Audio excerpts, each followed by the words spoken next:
بسم اللہ الرحمن الرحیم۔ گمنام ایرو کے معزز ناظرین، السلام علیکم۔ آئیے چلتے ہیں کہانی کی طرف۔ عثمان نے سر ہلایا، دیکھو جی، برا ماننے کی بات نہیں، پہلے تم نے کبھی پرواہ نہیں کی، گھر والی کو پاؤں کی جوتی سے زیادہ نہیں سمجھا، باہر والی پرانی باتوں کو بھول جاؤ۔ پرنس نے سر ہلایا، بالکل یقین نہیں آتا کہ تم وہی شاہ عالم ہو یا تم پر باہر کسی مداری نے جرموں پھیر کے سب بدل دیا ہے، یا پھر عدالت سے فیصلہ کرنے میں غلطی ہو گئی ہے۔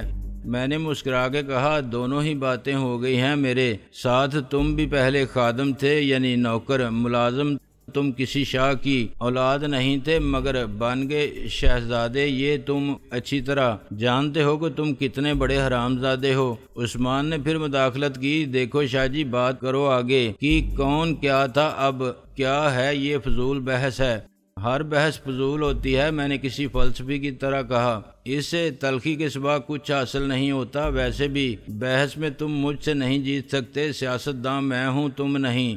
جلدی میں فیصلہ مت کرو۔ میں نے اس کی بات کاٹ دی، بہت وقت ملا تھا مجھے اس فیصلے پر پہنچنے کے لیے، اتنا کہ یہ شہزادہ تو ناراض ہو گیا تھا مجھ سے۔ میں نے ان کی خدمت میں حاضر ہو کے کورنس بجا لانے میں اتنی دیر کی کہ انہیں اپنے سپہ سالار کو حکم دینا پڑا، جاؤ اور اس سرکش باغی کو دست بستہ ہمارے حضور پیش کرو۔ وفادار چیتے شہزادے ہم ہیں، وہ خود کو شاہ عالم کیسے کہتا ہے، دنیا کا بادشاہ، ایسے تو ہمارا باپ ہو گیا، وہ ہمارا کوئی باپ کیسے ہو سکتا ہے۔ ٹائیگر اور پرنس خاموش رہنے پر مجبور تھے، مگر میری بات نے عثمان کو سخت حیران کیا۔ مجھے بھی پرنس کی بات اب ٹھیک لگتی ہے، تم ایسے بات نہیں کرتے تھے، تمہارا لب و لہجہ اور انداز سب بدل گیا ہے۔ مجھے پھر اپنی غلطی کا احساس ہوا، شاہ عالم کو ناصر عظیم کے لہجے میں نہیں بولنا چاہیے۔ شاہ عالم ہاؤس کے گیٹ پر گاڑی رک گئی تھی، وہاں اس وقت بھی اسلحہ بردار پولیس والے گاڑی میں بیٹھے اونگ رہے تھے۔ وہ گاڑی کی ہیڈ لائٹس دیکھتے ہی مستعد نظر آنے لگے تھے۔ گیٹ پر ڈیوٹی دینے والے فاتح عالم فورس کے غنڈہ گردی کرنے والے محافظوں کو میں نے خود ہٹا دیا تھا۔ اب وہاں ایک پولیس مین گوروں کے دور کی رائفل کے سہارے یوں کھڑا تھا، لگتا تھا ہوا کے جھونکے سے یا ہاتھ لگاتے ہی گر جائے گا۔ اس نے بھی اٹینشن کی پوزیشن میں آنے کی واجبی سی کوشش کی۔ پولیس وین کے اگلے حصے میں ایک سب انسپیکٹر بھی موجود تھا۔ میں نے اسے آہستہ سے ہلایا تو وہ چونکا۔ تھانے دار صاحب، طبیعت تو ٹھیک ہے نا؟ وہ جھینپ کر مسکرانے لگا۔ حکم کرو عالیہ۔ میں نے کہا، اپنی گاڑی کے ڈرائیور سے کہو کہ میری گاڑی تینوں مہمانوں کو گھر چھوڑے اور گاڑی واپس لے آئے۔ وہ یوں سوچ میں پڑ گیا جیسے میرے مطالبے سے آئین کی سنگین خلاف ورزی کا احتمال ہے۔ سر جی، ہماری سیکیورٹی ڈیوٹی ہے۔ یہ بھی سیکیورٹی ہے، میں نے کہا، یا یہ بات تمہیں کوئی ایس پی سمجھائے پھر سمجھ میں آئے گی۔ اس نے اپنے ساتھ بیٹھے ہوئے ڈرائیور کو حکم دیا، چل بھائی، یا نوکری تو نے بھی کرنی ہے اور ہم نے بھی۔ خادم عرف پرنس اور ٹائیگر کے چہرے اترے ہوئے تھے۔ میں نے خوش دلی سے ان کو خدا حافظ کہا اور اندر چلا گیا۔ اس وقت رات کے 2 بجے تھے۔ میں نے رکشی کے بیڈ روم کی طرف جانے سے گریز کیا، وہ جاگ رہی ہوتی تو گاڑی کی آواز پر ہی باہر آ جاتی۔ ٹائیگر صاحب کا لایا ہوا کھانا چکھنے کی نوبت ہی نہیں آئی تھی۔ میرا بھوک اور تھکن سے برا حال تھا، یہ تھکن جسمانی کم اور اعصابی زیادہ تھی۔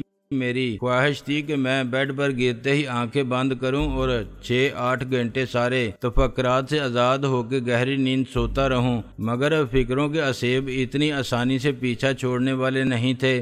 میں نے فریج کھول کے دیکھا اور پھر کچن میں چلا گیا۔ میرا خیال تھا کہ وہاں گلاب چنبیلی یکجان 2 کالب ہوئے پڑے ہوں گے۔ وہ کچن ہی کو خوابگاہ کے طور پر استعمال کرتے تھے، حالانکہ سرونٹ کوارٹر انہیں زیادہ آسائش اور بہتر خلوت فراہم کرنے کے لیے موجود تھا، مگر جیسا کہ بعد میں معلوم ہوا، چنبیلی وہاں اکیلے رہتے ہوئے ڈرتی تھی، یا شاید اسے گلاب سے ایک لمحے کی جدائی گوارا نہ تھی۔ جناب ابو بکر آزاد اس بارے میں ایک منفرد نظریہ رکھتے تھے۔ انہوں نے ایک بار محبت کے انجمن کی زندگی کے موضوع پر اظہار خیال کرتے ہوئے فرمایا تھا کہ میاں صاحبزادے، یہ جو چینی ہیں، اپنے بڑوں میں ان کا قول ہے گویا کہ آدمی کے رزق کی مقدار سب کے لیے ایک ہی ہوتی ہے۔ جو تھوڑا تھوڑا کر کے کھاتے ہیں 100 سال جی لیتے ہیں، اور بھائی دگنی مقدار کھا کے کوئی 50 سال گزار لیتا ہے تو 4 گنا کھا کے کتنا جیے گا؟ غالباً 25 سال حساب کی رو سے۔ تو کچھ ایسا ہی کلیہ ہے، گویا ہر چیز کی زندگی کا۔ کچھ سمجھے گاڑی کا انجن 1,00,000 میل چلتا ہو تو عزیزم 10 میل روز چلاؤ اور 10,000 دن گزارو ہنسی خوشی اور 1000 میل توڑا لو اسے تو 100 دن بعد دم توڑ دے گا مظلوم۔ بس میاں محبت کے انجن کا احوال بھی گویا یہی ہے۔ آخر حساب کی رو سے جذبات کی عمر ہو 1,00,000 گھنٹے تو 24 گھنٹے جو نظر کے سامنے ہو اسے دیکھا جا سکتا ہے۔ 4,166 دن تقریباً 10 سال، گویا صبح کا گیا شام کو لوٹ کے گھر آنے والا کلرک 20 سال برداشت کر لیتا ہے۔ کافی پیتے ہوئے مجھے یہ بات یاد کر کے ہنسی نہیں آئی، مجھے چندا کی یاد آئی جسے میں نے گزرے ہوئے 8 برسوں میں ہر گھڑی ہر لمحہ اپنے قریب دیکھا تھا۔ جب وہ سامنے نہیں ہوتی تھی تو اس کا تصور ساتھ ہوتا تھا، وہ خوابوں کے سفر میں ہم سفر تھی اور خیالوں میں شریک تھی۔ اس وقت کسی دید کی ساتھ نایاب کا کوئی مسئلہ نہ تھا تو گویا محبت کا انجن بڑی ربانی میں تھا۔ اچانک اس نے مجھے چھوڑ دیا تھا، نہیں میں نے اسے چھوڑ دیا تھا۔ اب اس کا تصور اور اس کا خیال بھی اجنبی ہو گیا تھا۔ دل تمام عمر دھڑکتا ہے اور زندگی کے احساس کی فراوانی میں کمی نہیں آتی، مگر اچانک درد کی ایک لہر اٹھتی ہے تو اپنا دل ہی اپنا دشمن محسوس ہوتا ہے، کم بخت جان لینا چاہتا ہے۔ دغا باز، ایک عمر بھروسہ کیا تجھ پر، تو نے بھی دھوکہ دیا۔ چندا کا نام دل سے اٹھنے والی ٹیس کی طرح تھا اور اسے برداشت کیے بنا چارہ نہ تھا۔ اس میں بھی ہارٹ اٹیک کی قوت اور دہشت ناکی تھی۔ کیا واقعی یہ اختتام ہے؟ اس نے جو کہا وہی سچ تھا؟ نہیں، یہ جتنا میرے لیے ناممکن ہے اتنا ہی چندا کے لیے ہوگا۔ لفظ کوئی معنی نہیں رکھتے، لفظ دوگلے ہی ہوتے ہیں۔ سچے جذبات مائی فٹ۔ سابق ناصر عظیم صاحب، آنکھ اوجل پہاڑ اوجل، ابھی جا سکتے ہو تو لوٹ جاؤ اس کے پاس۔ ظاہر ہے یہ ناممکن ہے تمہارے لیے۔ 2 4 یا 8 10 سال بعد یہ ہو سکتا ہے کہ تم کہیں لنڈی کوتل یا لندن میں کسی فلائٹ پر یا سبزی منڈی میں ایسے ملو کہ تمہارے ہم رکاب کوئی مؤنث ہو اور اس کے ساتھ ایک مذکر، اور تم کہو کہ یہ 4 میری پروڈکشن ہے اور یہ ان کے پروڈیوسر، تو جواب میں وہ کہے کہ ماشاءاللہ یہ سب ہیں میرے لواحقین، یعنی میرے جگر کے ٹکڑے اور سرتاج۔ میں نے سر کو جھٹکا اور سوچا کہ ایک خواب آور گولی میرے دماغی انتشار کا مناسب علاج ہو سکتی ہے، مگر میں شاہ عالم کے گھر شاہ عالم ہاؤس میں تھا اور شاہ عالم ہونے کے باوجود شاہ عالم نہیں تھا۔ چنانچہ مجھے کچھ نہیں معلوم تھا کہ ضرورت کی کون سی چیز کہاں ہوگی۔ 8 سال ایک گھر میں گزارنے کے بعد چندا مجھ سے کہتی تھی کہ انگوٹھی نہ جانے کہاں رکھ دی ہے میں نے، تو میں 2 منٹ میں لے آتا ہوں، یہ آپ نے کل وضو کرنے سے پہلے اتاری تھی اور کچن کیبنٹ میں رکھی تھی۔ پھر چندا فارگیٹ چندا، مسٹر شاہ عالم، جب تم ناصر عظیم نہیں ہو تو پھر اس دوہری شخصیت کے برزخ میں کب تک رہو گے؟ جنت سے نکالا جانے والا انسان پھر جنت میں جا سکتا ہے، مگر شرط ہے اعمال کی اور قیامت تک انتظار کی۔ تب تک اس زمین پر جینے کی سزا تمہارا مقدر ہے جس پر تم پھینکے گئے۔ گیسٹ بیڈ میں اپنے بستر پر لیٹ کر میں نے آنے والے بلکہ آج آنے والے دن کے بارے میں سوچا۔ صبح پی جے ایف کی ایگزیکٹو کمیٹی کا اجلاس ہوگا، شمس اور قریشی کا پتہ صاف ہو جائے گا۔ مجھے پارٹی کی تنظیمیں نوک کرنی ہوگی اور تمام معاملات پر اپنی گرفت مضبوط کرنی ہوگی۔ یہ ہے پرابلم نمبر 1۔ پرابلم نمبر 2 ہے شبنم نہیں۔ پرابلم وہ ضرور ہے مگر اتنی بڑی نہیں کہ اسے دیگر مسائل کے مقابلے میں سر فہرست رکھا جائے۔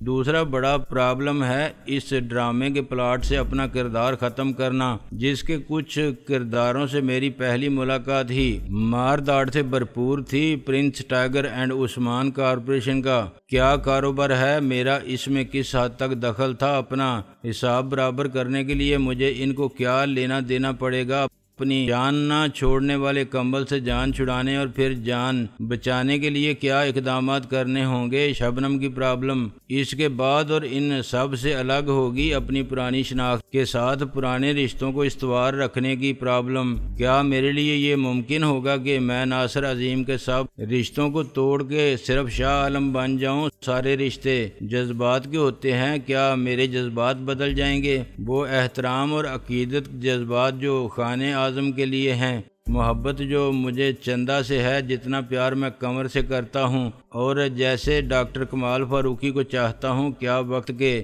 ساتھ جذبات اپنی قیمت کھو دیں گے اور شاہ عالم کی عزت، شہرت اور دولت کے خوابوں کی کشش غالب آ جائے گی؟ شاید کبھی نہیں۔ کہنے کو چندہ لاکھ کہے کہ میں ناصر عظیم نہیں رہا تو اس کے لیے غیر اہم ہو گیا، نقش ماضی ہو گیا۔ قمر لاکھ سمجھے کہ ایک بھائی ناصر عظیم تھا تو وہ نہیں رہا، خانِ اعظم یا ڈاکٹر فاروقی دل پر جبر کر کے لا تعلقی کا اظہار کرتے رہیں، مگر ایسی خود فریبی کا کھیل انہیں بھی بہت دکھ دے گا۔ جو محبت کرتے ہیں وہی دکھ بھی جھیلتے ہیں۔ وہ سب جانتے ہیں کہ میں نے صرف نام بدلا ہے، بالآخر انہیں یقین آ جائے گا کہ میں ناصر عظیم ہی ہوں۔ زندگی کے راستے خواہ کتنی بار بدلیں، میری منزل کچھ بھی ہو اور وقت کا بہاؤ مجھے جدھر چاہے لے جائے، مگر ان کے لیے میرے اور میرے لیے ان کے جذبات اسی طرح رہیں گے جیسے زمین پر موسم بدلتے ہیں، رات اور دن بدلتے ہیں، مگر زمین تو وہی رہتی ہے۔ زمین کا آسمان اور اس کے چاند، سورج اور ستارے وہی رہتے ہیں۔ گویا چشم بدور آپ لاکھ بکواس فرمائیں مس چندہ، مگر یہ حقیقت نہیں بدلے گی کہ میرا نام شاہ عالم ہو یا ناصر عظیم۔ فرق مجھے پڑتا ہے اور نہ تمہیں۔ محبت، عشق، پیار اور پریم، اسے جو چاہو کہو، اس کے وجود سے انکار محض خود فریبی کی دیوانگی۔ خیال کو کنٹرول کرو۔ خانِ اعظم ہمیشہ کہتے تھے خیال سے ہی عمل ہے۔ خیالات میں انتشار ہو، نظم و ضبط نہ ہو تو اعمال کیسے درست ہو سکتے ہیں؟ خیالات کی یلغار ہو تو ان سب کو لائن اپ کرو، اٹینشن کر دو، پھر ایک ترتیب میں لاؤ۔ کیا سب سے زیادہ اہم ہے، اسے آگے لاؤ، جو غیر اہم ہے وہ پیچھے۔ فوراً کیا کرنا ہے اسے ذہن میں آگے رکھو۔ صبح کے 4 بجے تک میں خاصا پرسکون اور پر اعتماد ہو چکا تھا اور کوشش کر رہا تھا کہ 3-4 گھنٹے سو لوں، مگر خیالات کی سیاہ آنکھیں بند کرتے ہی یوں بے قابو ہو جاتی تھیں جیسے اسکول میں ٹیچر کے جاتے ہی کلاس کے لڑکے ہڑبونگ مچاتے ہیں، اور کچھ دیر بعد مجھے احساس ہوتا تھا کہ میں کھلی آنکھوں سے چھت پر کوئی فلم دیکھ رہا ہوں یا فلم کے ٹوٹے چل رہے ہیں۔